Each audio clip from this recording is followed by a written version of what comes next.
भाई पिछले दिनों से लगातार राजधानी में आंदोलन कर रहे थे लोग, और जिस नौजवान डॉक्टर की मृत्यु हुई और उसके बाद उनके परिजन और तमाम साथी न्याय की मांग कर रहे थे।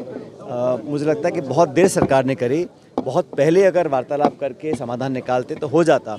अब कल जाके मामले को सुलझाया गया है और कार्रवाई करी सरकार ने और परिवारजनों को संतुष्ट किया है, लेकिन ये बहुत लंबा समय लगा।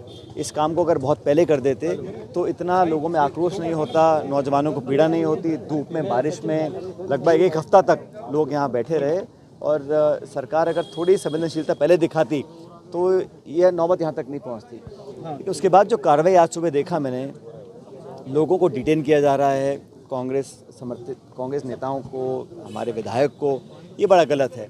इस प्रकार द्वेषपूर्ण भावना से कोई कार्रवाई नहीं करनी चाहिए। हर जनप्रतिनिधि अगर कोई आंदोलन करता है, धरना करता है, प्रदर्शन करता है तो उसका अधिकार है, और लोकतांत्रिक व्यवस्था में हर व्यक्ति को ये संविधान छूट देता है कि अपनी बात को रखे। मुझे लगता नहीं किसी ने कोई जानबूझ के कोई कानून की अवहेलना करी होगी, लेकिन अपनी बात को रखना उनका दायित्व, उनकी जिम्मेदारी है। लेकिन पुलिस और प्रशासन, सरकार अगर विपक्ष के लोगों को टारगेट करेंगे तो मैं समझता हूँ इसके अच्छे परिणाम नहीं आएंगे, और समझाइश से, संवाद के साथ सब समस्याओं का समाधान हो सकता है।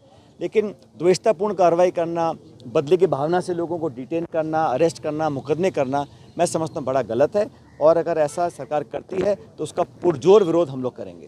एक बड़ी चीज, एक मामला अभी तो वाला मामले मैंने कहा ना, ये तो देखिए सरकार कहीं ना कहीं कुछ साबित करना चाहती है कि हमारे खिलाफ जो बात रखेंगे, हमारे खिलाफ जो आवाज़ उठाएंगे, उस पर हम फिर कार्रवाई करेंगे। प्रशासन, सरकार, पुलिस अपनी ताकत का इस्तेमाल कर कर अगर किसी व्यक्ति की आवाज़ को दबाना चाहते हैं, मैं उसको बहुत गलत मानता हूँ। ऐसा नहीं होना चाहिए। जब राजस्थान में अगर बात की जाए, आपने भी इनको बुलाया भी, बैठ के बातचीत की, एक गफलत सी हो गई थी कि शायद इनकी भी गिरफ्तारी हुई है, विधायक की भी। जो देखिए, मैंने कहा ना, अभी उदयपुर में एक डॉक्टर के साथ जो दुखद घटना हुई, उससे पहले अभी ये जो हमारे नौजवान साथी की मौत पे लोग धरना प्रदर्शन कर रहे थे, तो ये नौबत क्यों आ रही है? व्यवस्था में कमियां है ना कहीं जो प्रशासन, सरकार का काम करने का तरीका है, जो लापरवाही कहें या एक तरह का जो एटीट्यूड सरकार का काम करने का, वो गंभीर नहीं है। किसी की मौत हो जाना, इससे बड़ा जुर्म और क्या हो सकता है? उस पर आप संवेदनशीलता नहीं दिखा रहे हैं, कार्रवाई नहीं कर रहे हैं, लोगों से समझाइश नहीं कर रहे हैं, जो परिजनों से बात नहीं कर रहे हैं, उनको संतुष्ट करने की कोशिश नहीं कर रहे हैं, तो निश्चित रूप से लोग उग्र होंगे, आंदोलन करेंगे, अपनी बात को रखेंगे। उसके बाद फिर आप बदला निकालने की कार्रवाई करते हो, मैं इसको गलत मानता हूँ। तो चाहता हूँ कि सारे काम शांतिपूर्ण तरीके से होने चाहिए, और किसी को भी कानून तोड़ने का अधिकार नहीं है।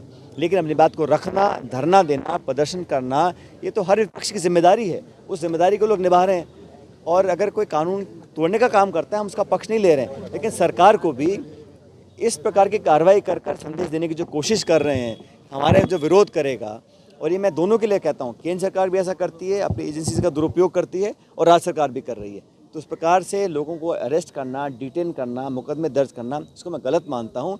और जानबूझ के इस मुद्दे पर सरकार ने जो मामले को लंबित रखा, उसी का परिणाम है। अगर ये काम एक हफ्ते पहले हो जाता तो नौबत ही नहीं आती। भारत का सबसे तेजी से बढ़ता हुआ डिजिटल न्यूज चैनल, जिसका परिवार 4,17,000 लोगों से भी ज्यादा बढ़ रहा है, वो संवाद न्यूज चाहता है हर जिले और हर राज्य में मीडिया पार्टनर्स। तो अगर आप बनना चाहते हैं संवाद न्यूज के पार्टनर्स, तो कांटेक्ट करें नीचे दिए गए नंबर्स पर। इसके अलावा अगर आप वीडियो एडिटर बनना चाहते हैं या फिर न्यूज इंडस्ट्री में बतौर इंटर्न सब सीखना चाहते हैं, तो संवाद न्यूज के जयपुर हेड ऑफिस में काम करने के लिए संपर्क करें स्क्रीन पर दिए गए नंबर पर।